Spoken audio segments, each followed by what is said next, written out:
तो वक्फ एक प्रकार का चैरिटेबल एंडोनमेंट है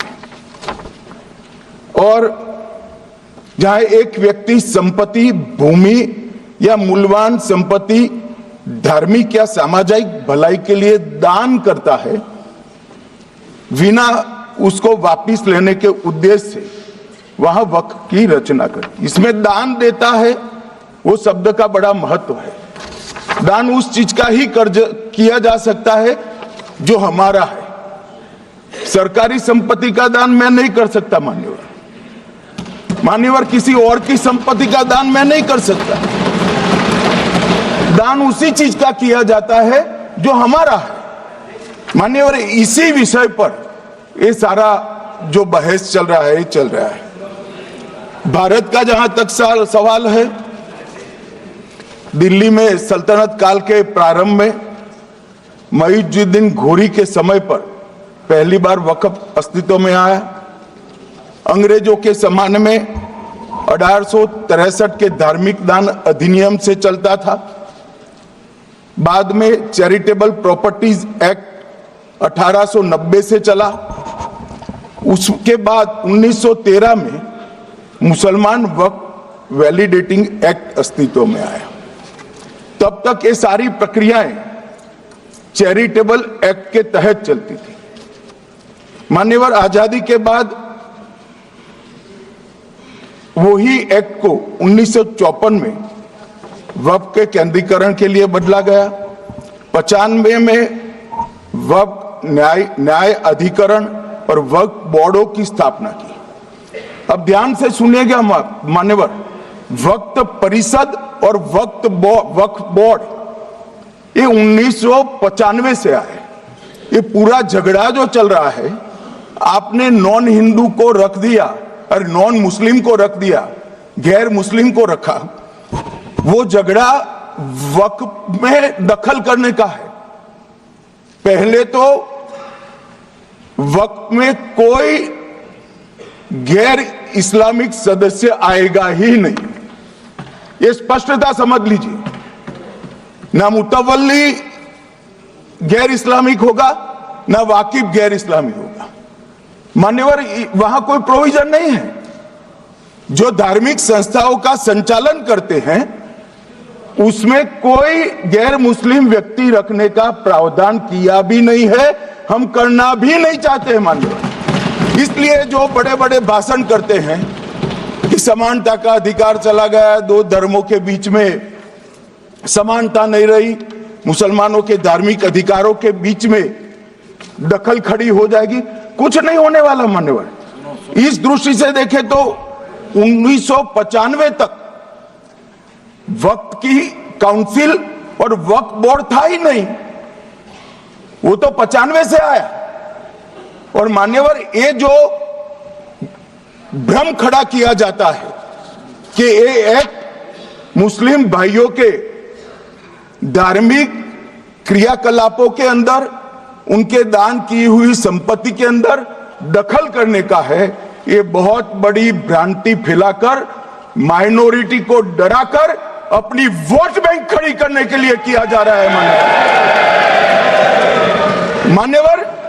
कहां पर गैर मुस्लिम सदस्य रखे जाएंगे? परिषद में और वक्फ बोर्ड में।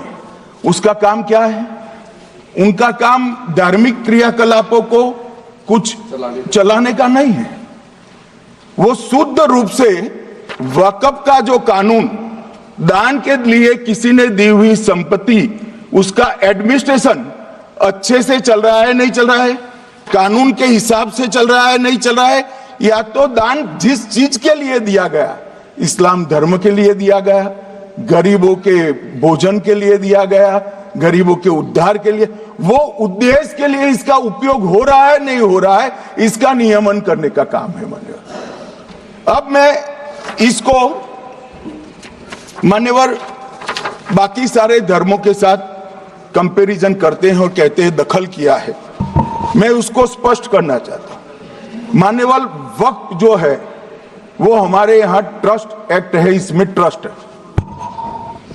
तो ट्रस्ट के अंदर जो ट्रस्ट को बनाते हैं वो ट्रस्टी होते हैं और एक मैनेजिंग ट्रस्टी होते हैं।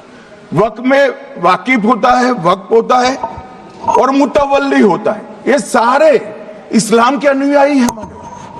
अरे भाई, आप कह रहे हो, हम तो कह रहे हैं क्योंकि इसका वक्फ शब्द ही इस्लाम से आया है, इसलिए हम कह रहे हैं कि वक्फ वो ही कर सकता है जो इस्लाम का अनुयायी हो। अब आप उसका विरोध कर रहे हो, तो आप तो वक्फ में भी नॉन इस्लामिक आदमी चाहते हो। मान्यवर क्या कह रहे हैं? हम इसलिए कह रहे हैं कि वक्फ वो ही कर सकता है जो प्रैक्टिसिंग इस्लाम को प्रैक्टिस करता होगा, क्योंकि मान्यवर इसकी उत्पत्ति ही इस्लाम के सिद्धांतों से हुई। अब मान्यवर वक्फ धार्मिक हुआ, वक्फ बोर्ड नहीं हुआ, वक्फ परिषद भी नहीं हुई। अरे सुनो भाई, मान्यवर ट्रस्ट के अंदर ट्रस्टी जो होते हैं, जो चर्च होगा तो क्रिश्चियन होंगे, पारसी भी होंगे, पारसी के लिए वो ट्रस्ट होगा, तो हिंदू होगा तो हिंदू के लिए। अब चैरिटी कमिश्नर हम कहेंगे कि भाई मुस्लिम क्यों आया?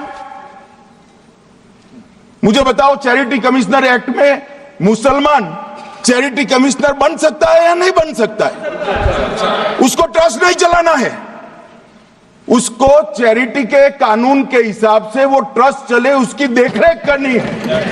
ये धार्मिक नहीं है, ये धर्म का काम नहीं है मान्यवर, ये एडमिनिस्ट्रेटिव वर्क है।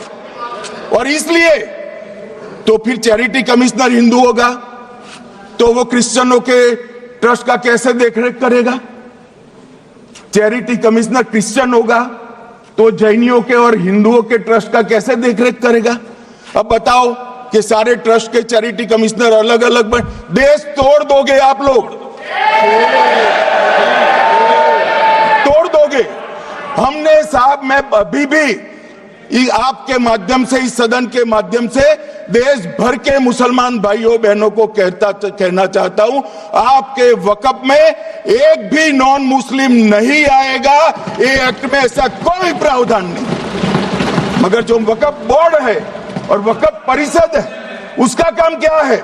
वक्फ की संपत्तियां मान्यवर बेच खाने वाले लोगों को पकड़कर इसके बाहर निकालने का। वक्फ के नाम पर औने पौने दाम में संपत्तियों को 100 साल तक किराए पे देने वाले लोगों को पकड़ना है। वक्फ का जो पैसा होता है, इनकम जो गिरती जा रही है, जिसके माध्यम से माइनॉरिटी का विकास करना है, माइनॉरिटी को आगे बढ़ाना है, इस्लाम धर्म की सारी धार्मिक संस्थाओं को पुख्ता करना है। ये पैसा जो चोरी होता है ना, उसको पकड़ने का काम वक्फ बोर्ड, वक्फ परिषद कर रहे हैं। और मान्यवर वो चाहते हैं कि इनके राज में जो मिलीभगत चली वो चलती रहे। ये नहीं चलेगी, ये नहीं चलेगी। और मान्यवर, मैं आज आपको बताना चाहता हूं क्या स्थिति हुई है। मान्यवर सबने कहा, रिपीटेशन भी होगा, परंतु मैं कहना चाहता हूं मान्यवर कि वक्फ के 2013 में जो अमेंडमेंट्स आए, अब बिल किरण भाई का है, मगर मैं कह सकता हूं कि वक्फ का 2013 का अमेंडमेंट न किया होता तो ये बिल लाने की शायद जरूरत न पड़ती। सब कुछ अच्छा चलता था।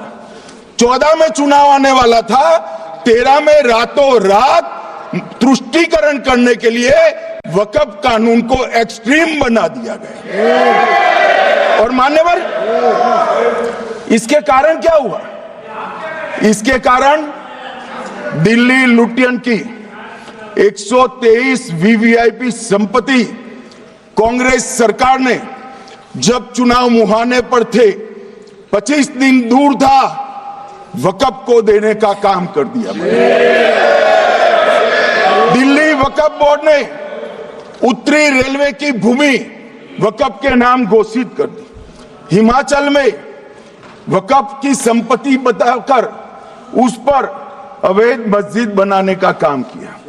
250 हेक्टेयर क्षेत्रफल वाले 12 गांव पर वक्फ का स्वामित्व हो गया तब तमिलनाडु में। और मान्यवर तमिलनाडु के 1500 साल पुराने तिरुचेंदुरई मंदिर की 400 एकड़ भूमि को वक्फ की संपत्ति घोषित कर। ये जब मंदिर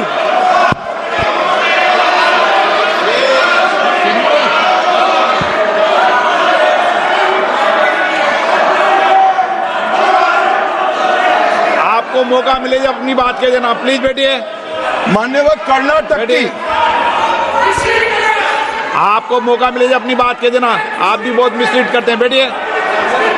गृह मंत्री जी। मान्यवर कर्नाटक की मणिपट्टी समिति का रिपोर्ट में पढ़ रहा हूं, इसमें मेरा कुछ नहीं है, खड़े मत हो जाना। ये मणिपट्टी समिति का रिपोर्ट है। 29,000 एकड़ भूमि वक्फ की बिजनेस के उपयोग के लिए किराए पर दे दी। मान्यवर 2001 से 12 के बीच 2 लाख करोड़ की वक्फ की संपत्ति निजी संस्थानों को हस्तांतरित कर दी 100 साल की लीज पर। मान्यवर बेंगलुरु में उच्च न्यायालय में बीच में पढ़ना पड़ा, 602 एकड़ भूमि को जब्त करने से रोकना पड़ा। विजयपुर कर्नाटक के होनवाड़ गांव की 1500 एकड़ भूमि पर दावा कर उसको विवाद में डाला और 500 करोड़ की संपत्ति जिस भूमि का मूल्य है वहां 5 स्टार होटल को महीने 12,000 रुपए के किराए से दे दी। अब मान्यवर ये कहते हैं कि इसका हिसाब किताब न करो, इसकी देखरेख न करो। भाई ये पैसा जो है देश के गरीब मुसलमान का है, ये गन्ना सोटों की चोरी के लिए नहीं, ये इसको रोकने के लिए। और इनके जो ठेकेदार बैठे हैं मान्यवर, ये यहां गरज कर बोलते हैं, खुद को समझे बगैर बोलते हैं, कुछ समझ कर बोलते हैं। उनको लगता है कि इससे हम जीत जाएंगे। मान्यवर कर्नाटक में दत्तापीठ के मंदिर पर क्लेम किया, टालीपरंबा 75 साल पुराने एक दावे के आधार पर 600 एकड़ जमीन का दावा किया और ईसाई समुदाय की भी ढेर सारी जमीनों पर कब्जा कर लिया गया।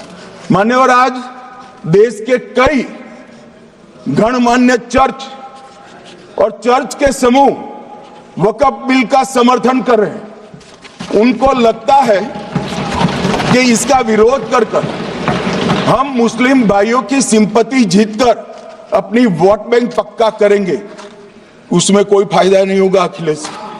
इसलिए कि 4 साल में मुस्लिम भाइयों को मालूम पड़ जाएगा कि ये कानून तो उनके फायदे में है। और इसके साथ ये दक्षिण के सारे जो सांसद बोल रहे हैं, अपनी अपनी कॉन्स्टिट्यूएंसी में सारे चर्च को मान्यवर नाराज कर रहे हैं, उनको पता नहीं, सारे चर्च को नाराज कर रहे हैं।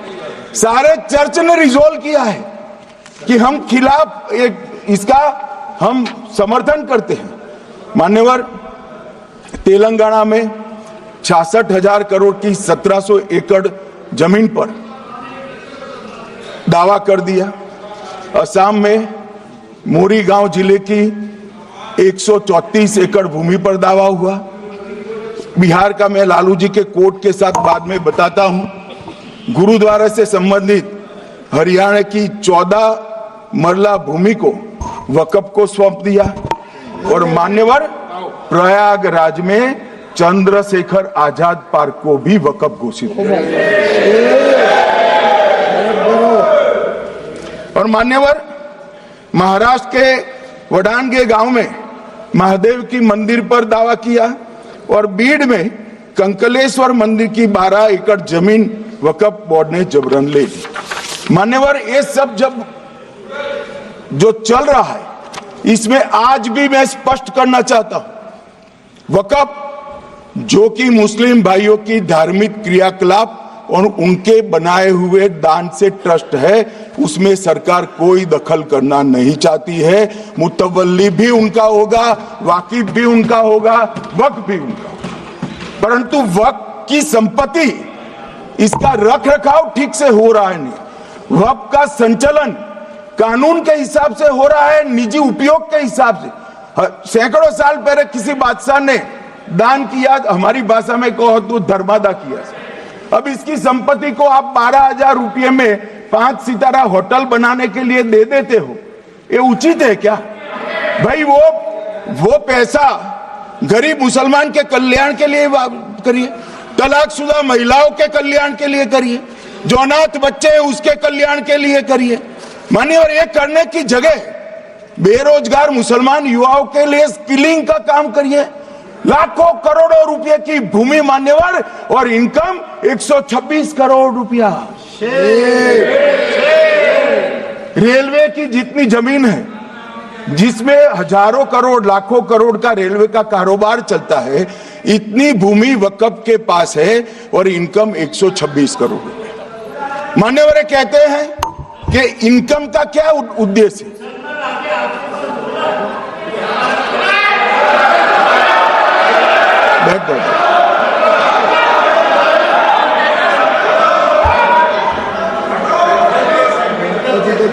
मान्यवर, मैं दादा की टेंशन समझ रहा हूं, ये बंगाल के मुसलमान भी सुन रहे हैं, तो उनको टेंशन होना स्वाभाविक है।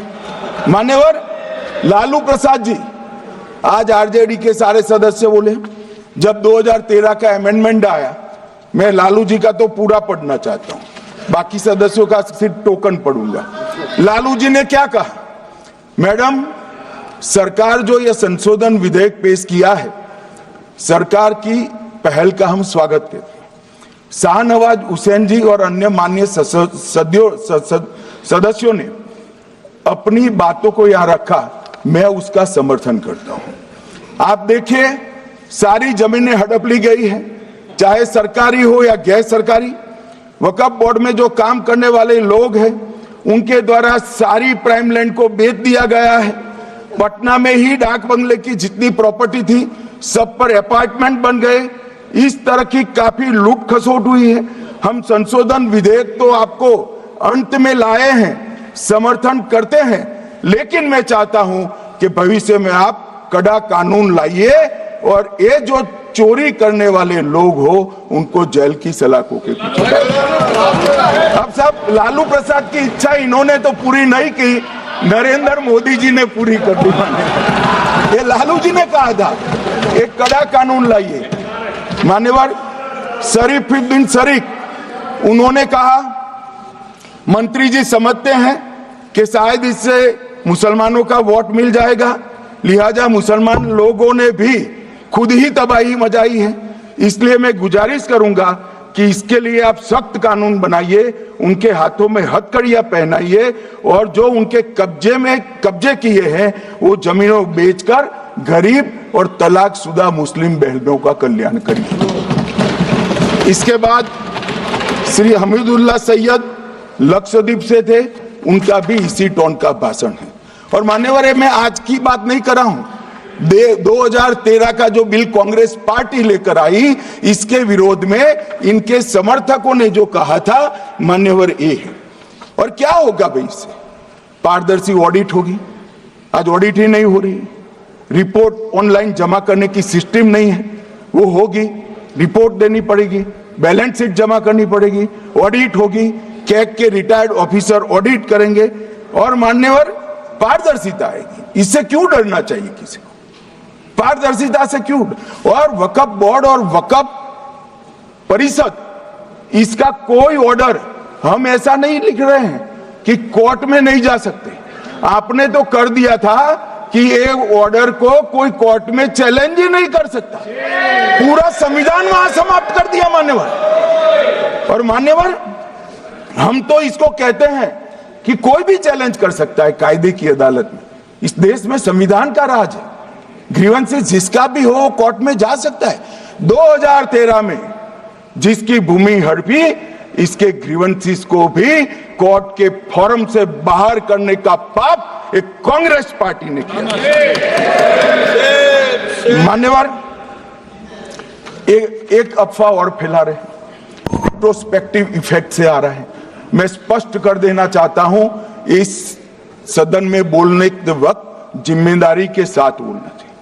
अगर ये कानून का पहला पेज और तीसरी तक धाराएं भी पड़ी होती तो इसमें स्पष्ट लिखा है ये कानून का अमल जिस दिन पारित होने के बाद भारत सरकार नोटिफिकेशन बाहर निकालेगी उस दिन के बाद होगा। मतलब रिट्रोस्पेक्टिव इफेक्ट नहीं है, मगर मुस्लिम भाइयों को डराया जा रहा है कि रिट्रोस्पेक्टिव इफेक्ट से आएगा। मान्यवर, ये कह रहे हैं कलेक्टर क्यों रखा है। मुझे एक बात बताओ भाई, जो बता सकते हैं, अगर किसी मंदिर के लिए जमीन खरीदनी है तो जमीन की मालिकी किसकी है वो हमारे देश में कौन तय करता है? सबको मालूम है, कलेक्टर करता है सर, रेवेन्यू ऑफिसर वही है। तो अगर वक्फ की भूमि जो वक्फ कर रहा है उसकी है या नहीं है, इसकी जांच कलेक्टर करे तो इसमें आपत्ति क्या है? वक्फ तो दान है भाई, और दान अपनी संपत्ति का किया जा सकता है, किसी और की संपत्ति का नहीं किया जा सकता। गांव में कोई बेचारा अमेरिका गया है 4 महीने पढ़ने के लिए, घूमने के लिए आता है तो कि वक्फ घोषित हो गया।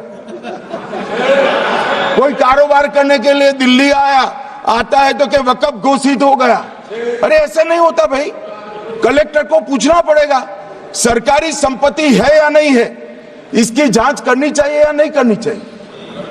ढेर सारे मंदिर बनते हैं, बने भी है, बनेंगे भी, ढेर सारे चर्च बने हैं, गुरुद्वारे बने हैं, सरकारी संपत्ति पर बन सकते हैं क्या? नहीं बन सकते मान्यवर। जहां वक्फ की घोषणा होती है वो भूमि सरकारी है या नहीं है वो सत्यापित करना ही चाहिए, और कलेक्टर के अलावे इसको कोई सत्यापित नहीं। मान्यवर, इन्होंने मैंने पहले भी बताया मान्यवर, कोर्ट को भी रास्ते से निकाल दिया। मैं बाद में बात करता हूं मान्यवर, ये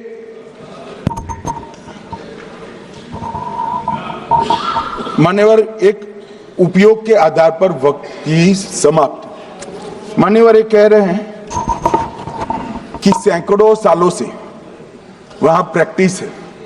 अब वो तो वक्फ रजिस्टर हो गया, आपने घोषित कर दिया, वक्फ में रजिस्टर भी हो गया, अब इसका सवाल नहीं है। मगर सैकड़ों साल की प्रैक्टिस, मुगलों के समय की प्रैक्टिस आज घोषित की जा सकती है क्या? अगर वहां नमाज पढ़ रहे हैं तो लोग देखते होंगे, कब्रिस्तान होगा लोग देखते होंगे, दरगाह होगी तो लोग देखते होंगे, और घोषित भी हो चुका होगा, रजिस्टर भी हो चुका होगा। अब अगर आप वक्फ घोषित करना है तो उसको ऐसे नहीं कर सकते मान्यवर, अधिकृत करना चाहिए। मान्यवर, जो दूसरा सुधार लेकर आए किरण जी, वो ही है कि धारा 36 में वक्फ संपत्तियों को बिना किसी स्पष्ट प्रक्रिया से, मालिकी की प्रक्रिया से पंजीकृत नहीं किया जा सकता।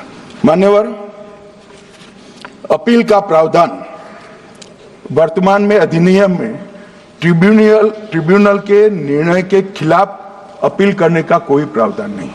ये दृष्टिभ्रम खड़ा कर रहे थे गोगाई जी कि हाईकोर्ट में जा सकते, हाईकोर्ट में सिविल सूट नहीं जा सकता, रीट के अधिकारों का उपयोग कर हाईकोर्ट में जा सकते हैं। सिविल सूट में ज्यादा प्रोटेक्शन मिलता है मूल मालिक को, आपने सिविल सूट को खत्म कर दिया था।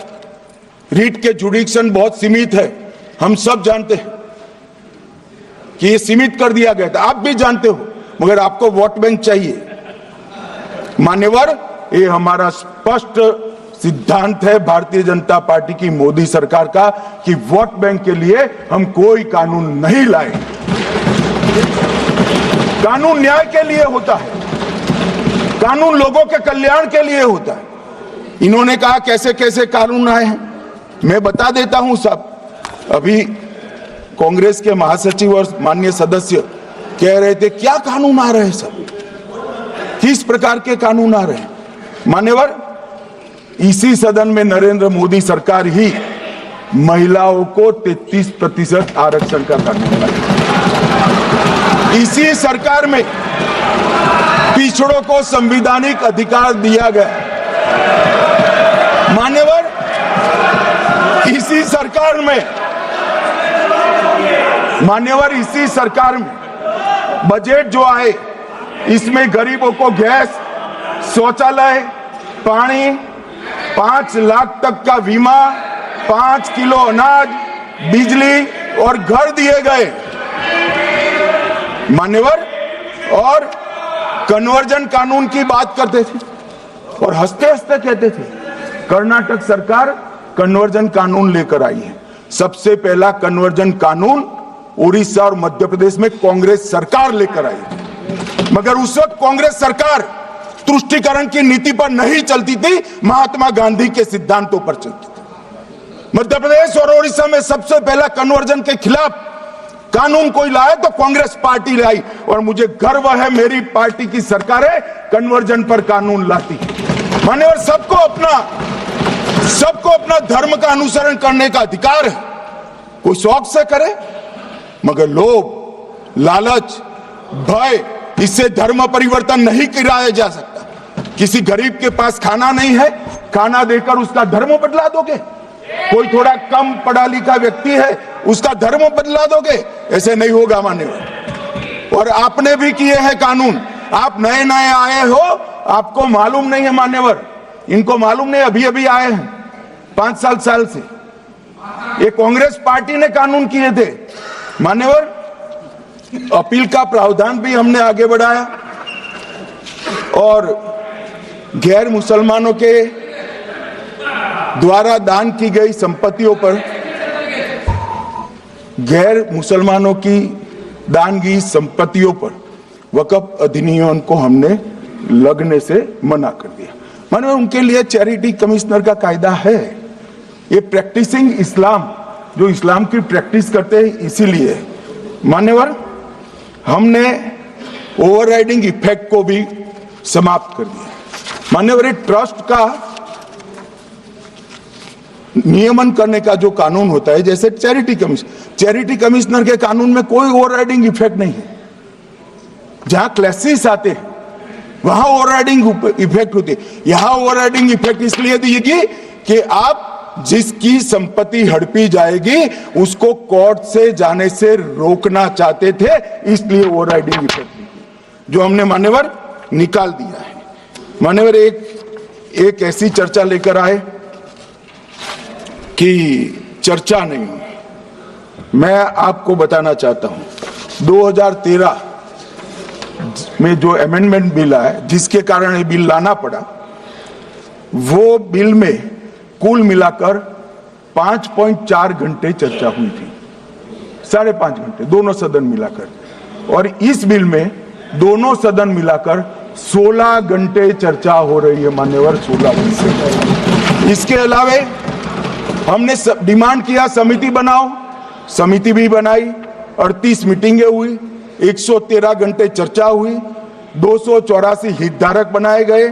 वक्फ बोर्डों की संख्या, जो उपस्थित वक्फ बोर्ड भी हुए राज्यों के 25 हुए, राज्य सरकार के प्रतिनिधि 15 राज्य सरकारों के आए, सांसद 8 हुए, विधायक विधान परिषद 7 हुए और अध्ययन दौरे 3 किए गए और अल्पसंख्यक आयोगों को भी 5 बुलाया गया। ये सबसे 92.68 लाख करीब 1 करोड़ सुझाव देश भर से ऑनलाइन आए। इसकी मीमांसा कर एक कानून बना है। आप ऐसे इसको खारिज नहीं कर सकते हो भाई, पूरी प्रक्रिया को।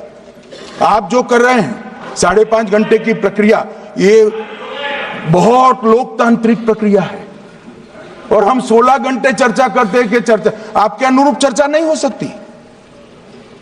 ये सदन में हर सदस्य बोलने के लिए स्वतंत्र है,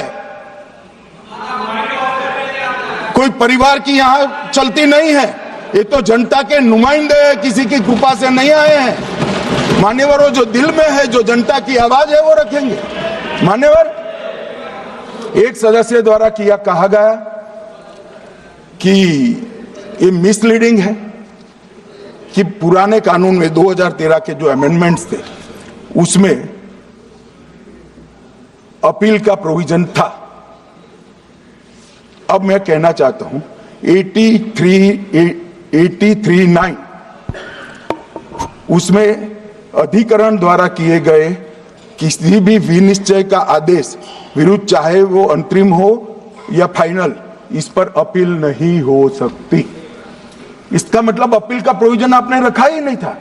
सिविल न्यायालय, राजस्व कोर्ट और अन्य प्राधिकरण उसके अधिकार क्षेत्र पर भी प्रतिबंध लगा दिएगा। और सरकारी अधिसूचना जो बाद में वक्फ बोर्ड और वक्फ परिषद के एडवाइस से होगी, इसको भी कोई चुनौती नहीं दे सकता।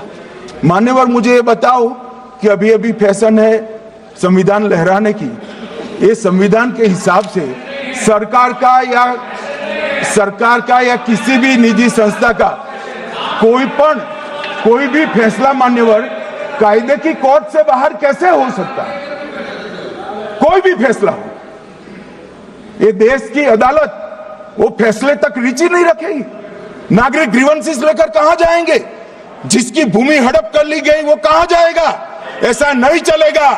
आपकी वोट बैंक के लिए आपने किया था, हम खारिज कर रहे हैं, हम खारिज कर रहे हैं। ऐसा नहीं चलेगा। अदालत में जाइए, जिसको ग्रीवेंसेस है आइदर और साइड से, और अदालत न्याय करेगी। न्याय के लिए तो अदालतें बनी हैं। और मान्यवर, यहां एक सदस्य ने तो कह दिया माइनॉरिटी इस कानून को स्वीकार नहीं करेगी। क्या धमकाना चाहते हो भाई? संसद का कानून है, सबको स्वीकार करना पड़ेगा। स्वीकार नहीं करेंगे मतलब क्या है? कैसे बोल सकते हैं कोई हम कानून को स्वीकार नहीं करेंगे? ये कानून भारत सरकार का है, हरेक पर बंधन करता होगा और इसको स्वीकार करना पड़ेगा। मान्यवर, ये हमने तो खैर वक्फ को छेड़खानी नहीं की। वक्फ बोर्ड और वक्फ परिषद के अंदर बदलाव किया है, मगर वक्फ के लिए भी क्या क्या जजमेंट आए। सैयद फजल पुकोया थंगल बनाम भारत संघ 10/11/28 को केरल उच्च न्यायालय ने उन्होंने कहा वक्फ बोर्ड एक स्टैट्यूटरी बॉडी है, यह मुस्लिम समुदाय का प्रतिनिधि निकाय नहीं है। इसका फंक्शनिंग मान्यवर एडमिनिस्ट्रेटिव है। धार्मिक क्रियाकलापों को तो वक्फ ने करना है, चाहे कब्रिस्तान हो, चाहे दरगाह हो, चाहे मस्जिद हो, चाहे चैरिटी का काम, वो वक्फ बोर्ड को नहीं करना है भाई। ये केरल हाईकोर्ट ने किया। इलाहाबाद हाईकोर्ट ने भी, उसने तो मुतवल्ली तक भी कहा है, मगर हम मुतवल्ली तो जो धर्म का है वही रखेंगे।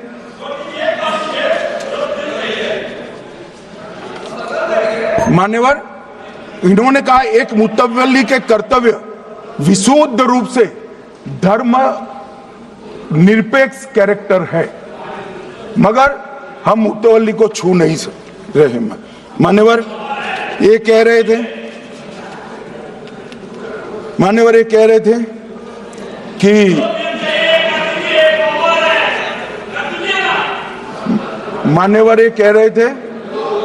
कि कोई गड़बड़ियां नहीं हुई। मान्यवर,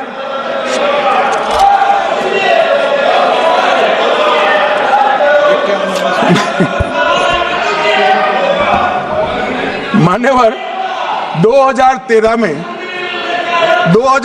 में अन्यायी कानून आया। भाई करने, थोड़ा शांत हो जाइए। ये 26 के कारण डरे हुए और कुछ कारण नहीं। चुनाव जो है ना अक्टूबर में, 25 में जो चुनाव है इसके कारण डरे। मान्यवर भाई बैठो।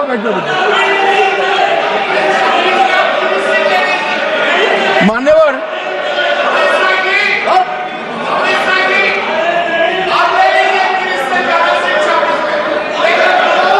बैठ जाओ। बंगाल में आकर कहूंगा ये राजनीतिक हिसाब किताब का अखाड़ा नहीं है। छाती पर ठोक कर कहूंगा ज्यादा सिखाएंगे।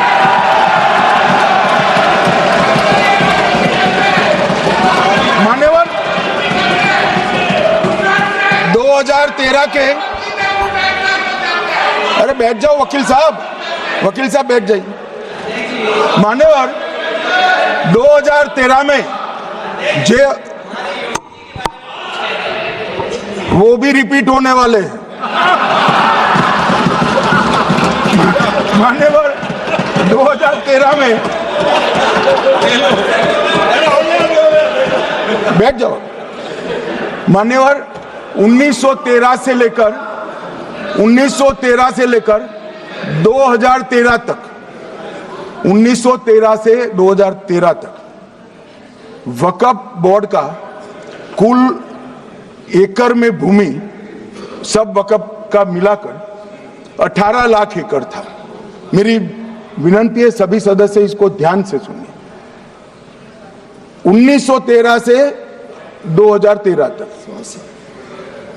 18 लाख एकड़ और 13 से 25 तक एक कानून बनने का परिणाम क्या आया, और नई 21 लाख एकड़ भूमि बढ़ गई।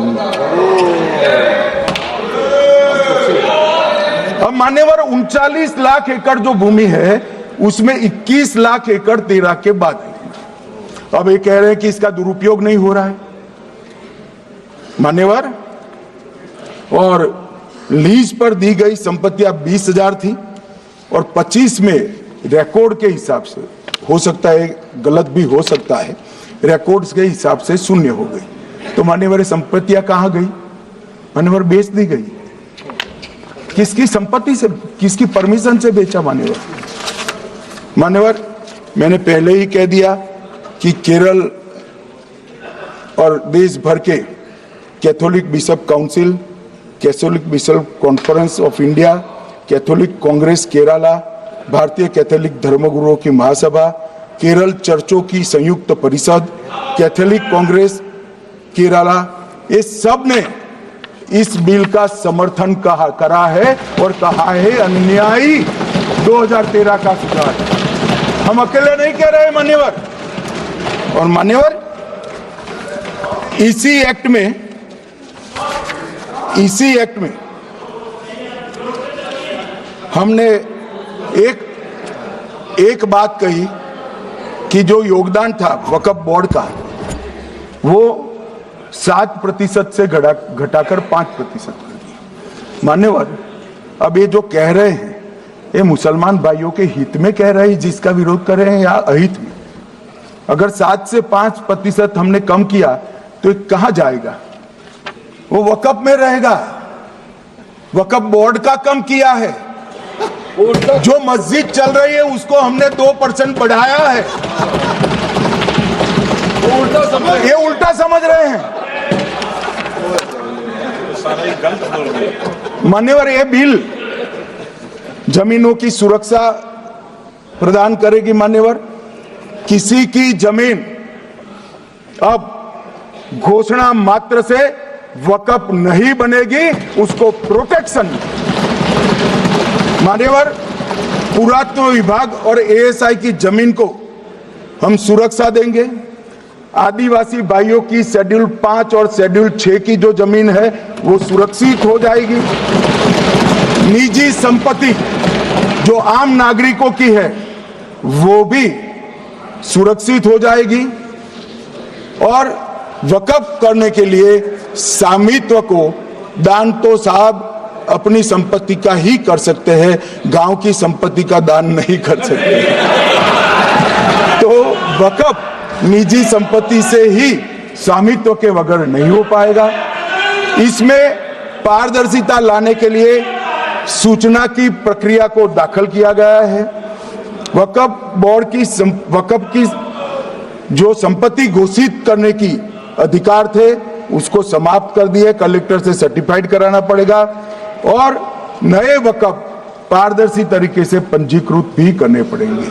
रजिस्ट्रेशन के बगैर कोई संस्था नहीं चल सकती। और मुस्लिम ट्रस्ट अब तक के जो है उसको हमने इस जो माफ करना, कई सारे ऐसे मुसलमान भाई हैं जो वक्फ के कानून को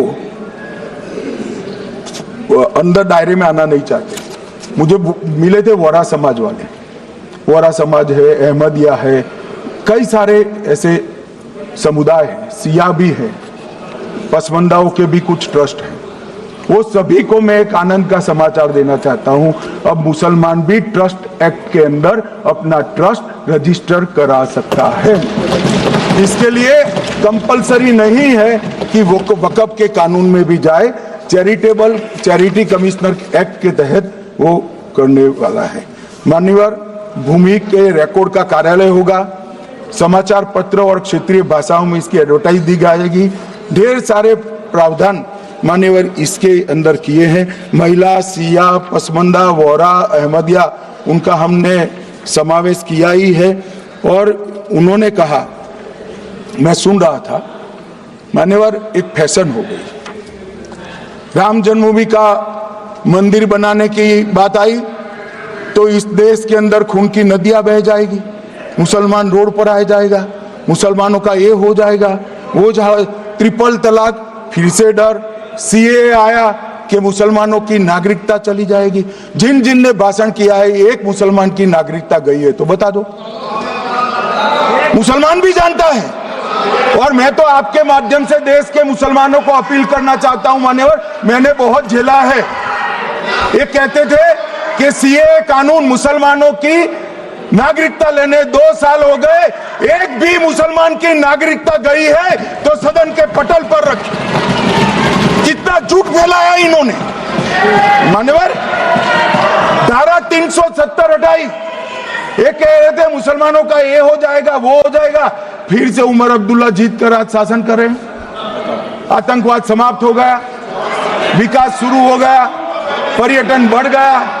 मान्यवर, एक कांग्रेस पार्टी और उसके साथियों ने मुसलमान भाइयों को डरा डरा कर अपनी वोट बैंक खड़ी करने का काम किया। हम नहीं डरा रहे मुसलमानों को, आप डरा रहे हो भाई। आप कह रहे हो ये हो जाएगा। मैं कहता हूं इस देश के नागरिक को किसी भी धर्म का हो कोई आंच नहीं आएगी। मान्यवर, ये नरेंद्र मोदी सरकार का सरकार। मान्यवर,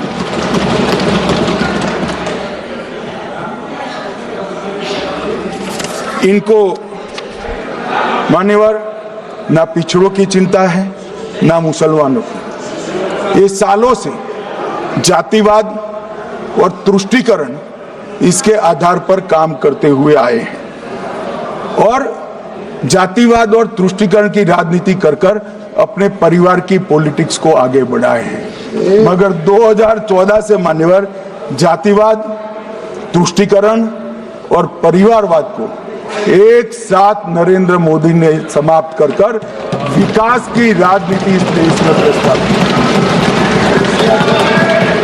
पॉलिटिक्स ऑफ परफॉर्मेंस, परफॉर्म करिए और चुनकर आइए।